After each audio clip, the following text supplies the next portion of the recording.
Mekong Delta in southern Vietnam, where the mighty Mekong River flows into the sea through a network of innumerable channels, is one of the world's most fertile regions. Here, 17 million people and over 10,000 animal species live side by side along the river and sea shores. And the Delta's farmers produce rice that feeds more than 145 million people worldwide.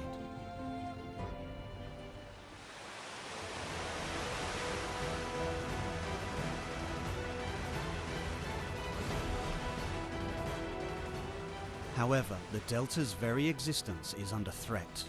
The coast is rapidly eroding, with shorelines retreating by up to 50 meters each year, and the mangrove forests that protect against erosion now in dramatic decline. By 2100, 38% of the Mekong Delta could be lost to the sea.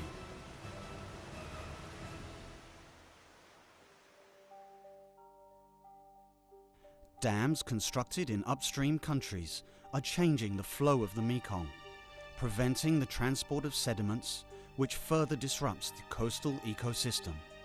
Rising sea levels mean that seawater is increasingly encroaching into the channels used to irrigate fields where farmers grow rice, fruit, and vegetables.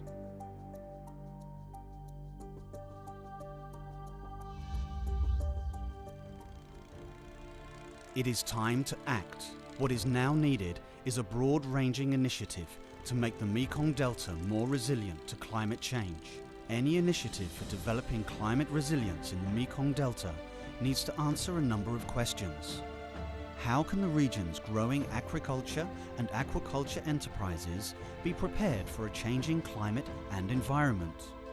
How can the Delta's complex system of waterways be managed to prevent floods and droughts, while continuing to quench agriculture's thirst for water? And how can the coast be protected against floods, storms, and erosion?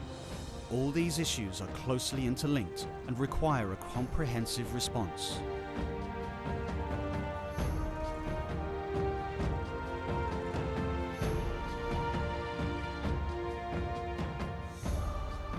As such, a common framework is needed for all climate-related interventions in the Mekong Delta, one that is based on stronger regional coordination and a new integrated strategy for the Delta.